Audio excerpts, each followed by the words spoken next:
I'm going to talk to you about my ear piercing experience, and this is pretty much going to entail what happened, how I took care of it, pain level, and how I started to stretch my ears. I know I had a part 2 up of this ear piercing experience, but for some reason my part 1 wouldn't upload, and it just wouldn't upload at all, and so this is me trying to redo this. So the day I got my ears pierced, I didn't know I was going to. I had told my dad about 7 months. Well, this whole story was 7 months ago, but I told him that I wanted to get my ears pierced, and he said I could.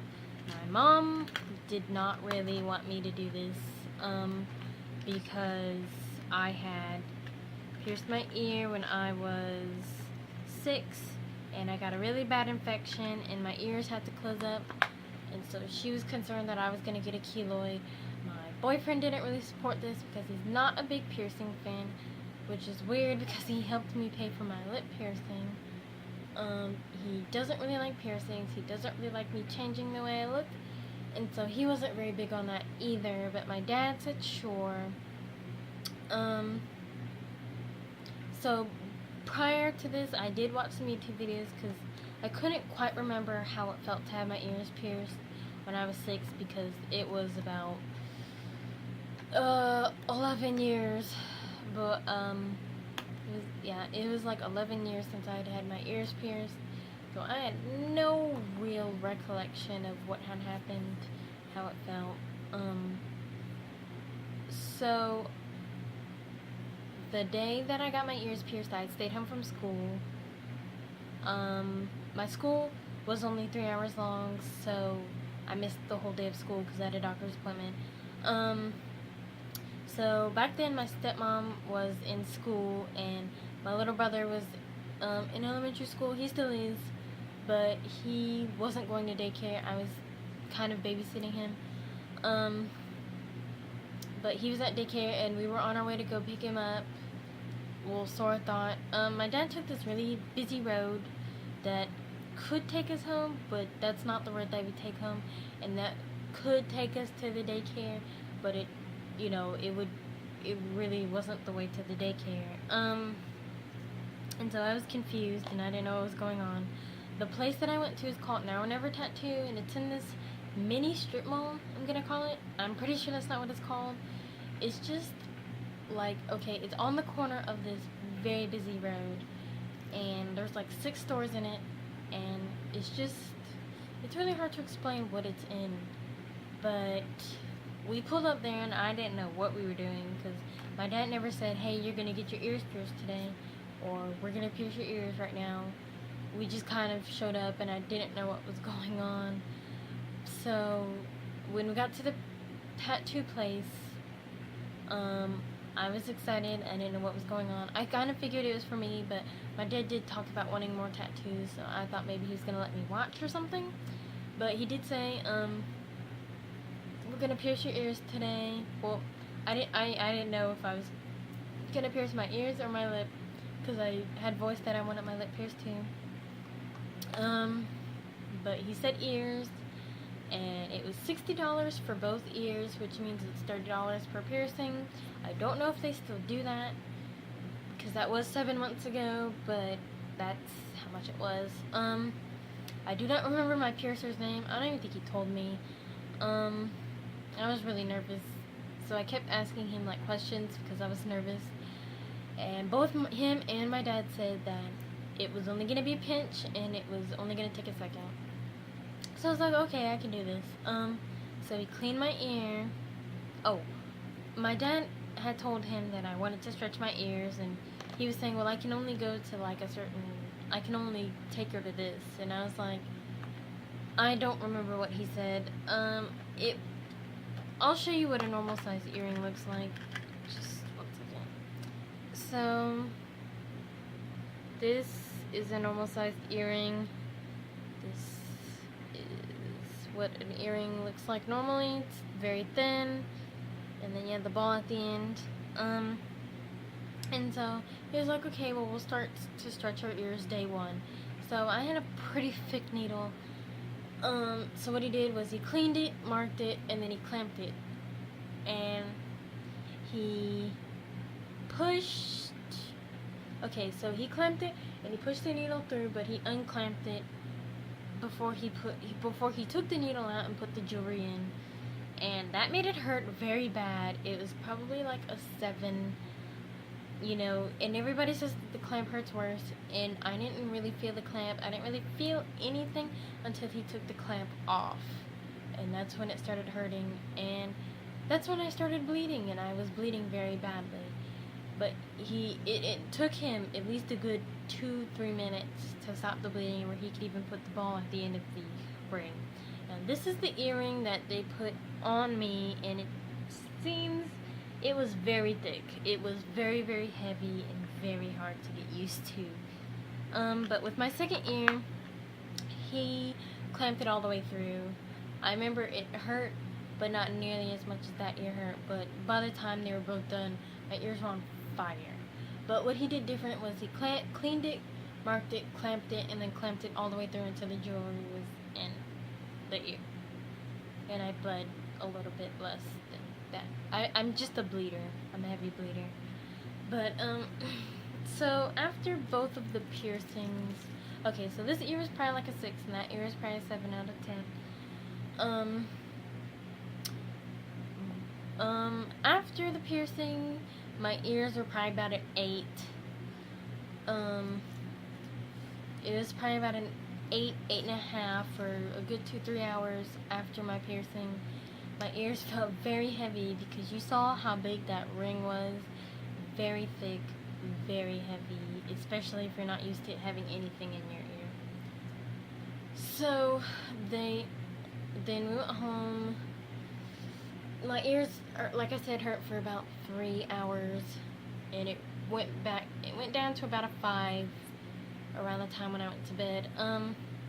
Like I said, my boyfriend wasn't he didn't really want me to have it, so he wasn't very sympathetic with me being in pain.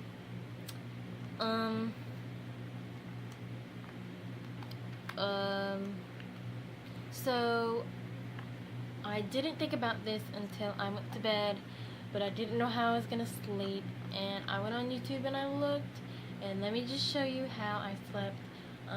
I got a triangle with my arm.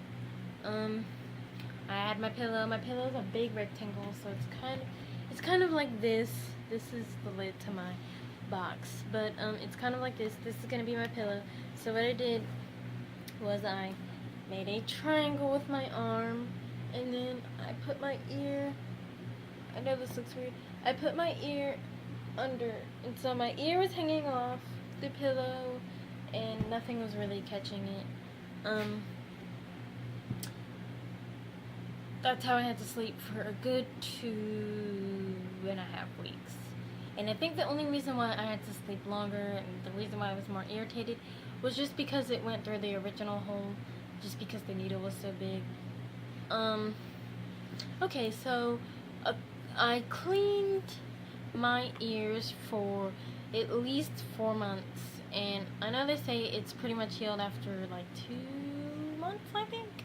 Yeah, but I did clean them for a while, and I used alcohol in a little spray bottle. I don't know where it is actually,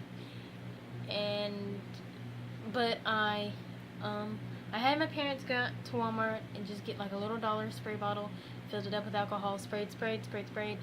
I twisted the earring, because it's a ring. I twisted it, and I would move it back and forth to get all the alcohol in there. And then sometimes at night I would get a Q-tip and clean the whole thing. About 2 days after I pierced my ears, I was still bleeding a little bit in this ear, but I remember about day 3 that there was a little bit of blood right there, like dried blood. It wasn't like free bleeding anymore. It was just dry blood almost every day. So day 3 there was a little bit of blood here and no blood on this ear. And so I went to school, and like I said, my school's 3 hours, and I came out of school and I was gonna take a selfie, and I saw this big, huge, disgusting thing on this ear, and I was it looked so gross, and I was scared. So I rode the whole bus home like this, and I showed my stepmom, and she didn't know what it was. Now, I felt it, and it didn't feel like skin. It felt hard, and it was dark colored, so I couldn't really tell.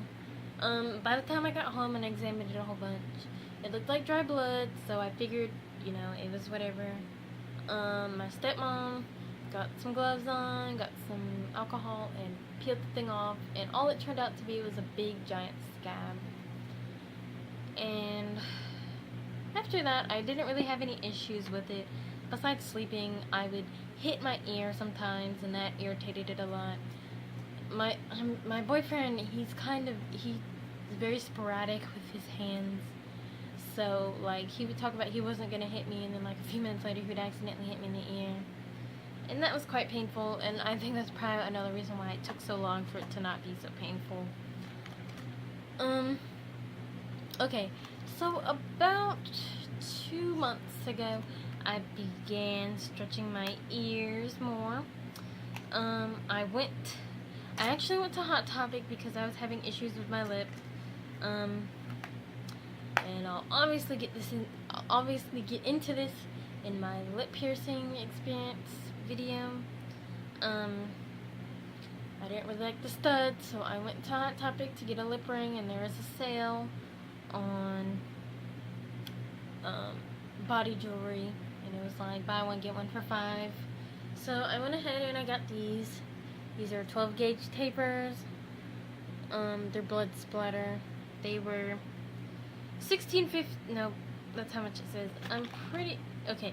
They were $16.50. You can see the thing. I know it's backwards, but they were $16.50, and they're morbid metals. Oh, never mind. These are 14 gauge. The ones I have in my ears now are 12 gauge. 14 gauge. My old earrings are in those. So this was the first one I bought. Now my dad stretched these for me. I didn't really know what he did, but he did it because he knew how to stretch ears. I don't know where my taper is. Oh, I found it. So, this is a taper. The little thing I'm about to show you is a plug. I lost one of my plugs, so I ended up having to wear my tapers, but you're really not supposed to wear your tapers for a long period of time because they will irritate your ear, and I learned that the very hard way. So this is the plug, 14 gauge. I know, I'm sorry. There's like so much light in here, it's very hard to see. That's what it looks like. It's blood splatter, and the black thing at the end of this taper is called an O-ring. I hate those little things. But anyway, so one day I was gardening with my family, and I was messing with my ear, and I had seen that one of these little things had fallen out, and I had absolutely no way of finding it, so I had to wear these. And the bad thing about wearing these is that they really irritate your ear. Now, about a month ago, one of my O-rings fell off of these, and I needed to, because they'll just slip right out of my ear. And so obviously there's one on this one, but you need one for the front of your ear and one for the back. And one fell off my back, I think, or my front. No, one fell off my front. So, and I had a very limited number of O-rings. I ended up having to wear just one on the front, and those really messed up my ears. It made it to the point where they were stretching my ears, like the tapers go in and out of my ear constantly, and my ears became really irritated, so that's why I went up to a 12 gauge. I was going to wait a little bit longer, but I was just in too much pain, and they would not stay in. Okay, my 12 gauge are also from Hot Topic, also because I wanted to buy another lip ring. Actually, these were because of my thing. I got a brand new lip ring, because the lip ring I had before this was a splatter paint. This is all black. But I went to Hot Topic for these. These were also $16.50, but yeah, I think I paid $16.50 for these. I think I paid $5 for these because of the weird sale, and I think I paid $5 for that. But that's besides the point. These are the tapers that I got. They're 12 gauge. I'm obviously wearing the plugs now. Unfortunately, one of my O-rings has embedded into my ear, and it's movable, but I think it's just because my ears are just really irritated at this point. But I'm gonna show you my ears real quick, show you what the tapers look like, and then I'll give you a quick go through of how to stretch your ears properly, because I do see a lot of people wearing tapers instead of just wearing the plugs like they're supposed to. But here's my ears. Just gonna move the camera. That's plug 1. I think this is the one where my O-ring is embedded. You can't really see because my hair is in the way. Yep, that's the one that's embedded. You can see the outline. I have no idea how to fix that. I guess I need to just pry it out of there, but I'm too lazy and it's kind of painful. And this is the next one, and I like the way these look a little bit better, just because people can tell that they were blood splatter from very far away, and these just look nice and classy. You can wear them with essentially everything, where these just kind of clash with everything unless you're wearing red and white. Okay, so I'm gonna do my quick run through of how to stretch your ears, because this is a really long video so far. So what you do is you get your taper. And the taper is the long one. It's usually a spiked end. This one has a really spiked end, but this one's kind of round. But what you do is you take out your original earring, and you take all the O-rings off. I'm not going to take the O-ring off because I don't want to lose it. But you take the O-rings off of both sides, because you typically have 2 O-rings on them. But you take the O-rings off, and my finger is going to be the ear. What you do is you're going to push this all the way through to the other side of your ear. Then you're going to get your plug, and then you're going to continue to push your taper out of your ear. I know it's very hard to see. So essentially, oops, I dropped an O-ring. That is fabulous. Okay, well, I'm going to continue anyway. It's really not good, because I kind of needed that O-ring. But you're just going to push it through until the plug is in your ear, and then you put the O-rings on your plug like so. And it's very hard if you're trying to do this by yourself. I did the ones that by myself, and the only reason why I did them by myself is because they were really irritating me, and I wasn't about to wait to go back to my dad's house. The hardest part for me was putting the O-rings on. I would definitely recommend you just having someone just so they can put the O-rings on, because these things are tiny. Oh my gosh, I dropped it again. These things are tiny, and the plugs are tiny, and when you have ear in the way, it's super hard. But anyway, thank you guys so much for watching my video. I'm sorry it took so long for me to redo this. A lot was going on, including me moving. But thank you guys for watching. Please like, subscribe, comment. If you want me to do any more requests, like piercings that I'd want to do. I'm obviously going to do a lip piercing, because if I'm going to do an ear piercing, I might as well do a lip piercing. But if you have any video requests, feel free to message me or comment. Please like and subscribe. I don't think I have any subscribers at this point, which is so sad. But thank you for watching. I appreciate it so much. Thank you for watching my Michael Brown response video. I can't thank you guys enough for just watching everything I do. But, bye.